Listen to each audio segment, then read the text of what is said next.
If there's any god to be memorized again and again, then it's Mahadev. I have bought an interesting story for you. There was a great poet named Vidyapat in a village, Mithila. He did a lot of Lord Mahadev's poetry, and Lord Mahadev was so impressed that he decided to come and live with Vidyapati.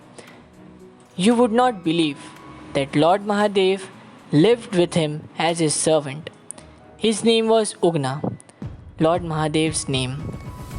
Vidyapati used to call, Ugna, bring me some glass of water.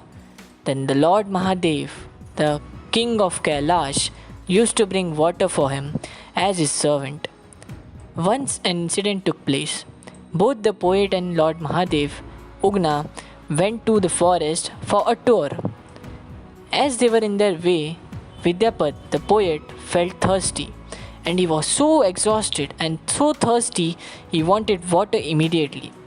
So he said, Ugna, his servant, Ugna, bring me some water, I am thirsty. There was no water bodies, no reserves, and any source of water near them. But Lord Mahadev wasn't worried. As he was the god, he walked some distance and hid himself beside a tree and gave birth to the holy river called Ganga. And within 5 minutes, he filled the pot with the holy river's water called Ganga Jal. Ugna returned back and handed Vidyapati the pot of water. As soon as he took the first sip of the holy water, Ganga Jal, he was shocked and asked Ugna, I have drank the water of every peer, but I haven't drank the water like this before. It is very sweet. From where did you find this water?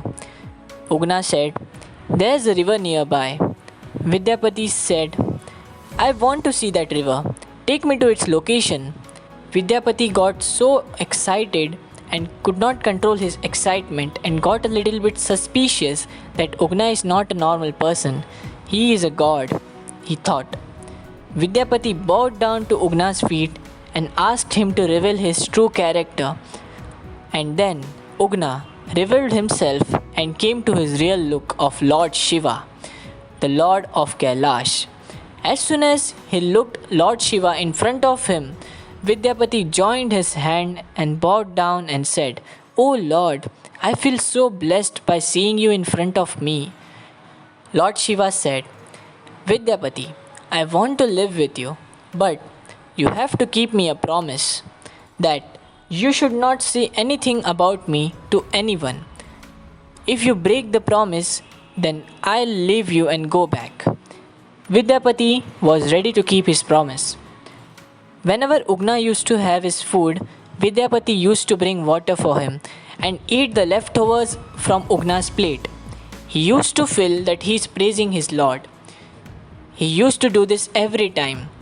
Once Vidyapati's wife Sushila Devi noticed that her husband is eating the leftovers of his servant and serving his own servant with so much hospitality. She thought Ugna, the servant, has hypnotized her husband. One day, she could not bear seeing his husband doing that same thing, so she took her broom and went after Ugna to beat him.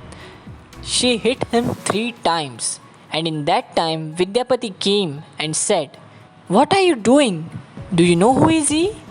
He is the one for whom you keep your fast. He is no other than Lord Shiva, the Mahadev, the king of Kailash.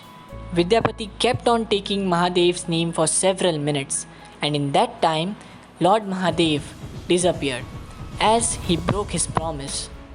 Vidyapati felt guilty for what he has done, and legends say that Vidyapati roamed the jungle in madness of finding his Shiva back. He used to call him out in the jungle, Oh my Lord, my Shiva, my father, my Ugna, where have you gone? Come back to me.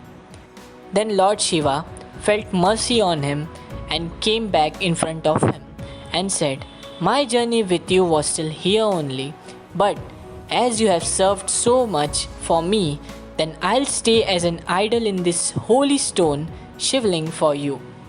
And till this date, if you visit Bhavanipur near Madhubali, you will find this holy stone, the shivling, in the temple, and also Lord Mahadev is present there.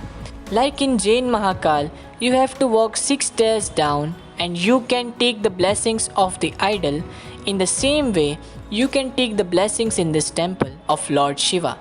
In the end, the moral of the story is, if you serve for your Lord, then He comes back for you and stays with you forever.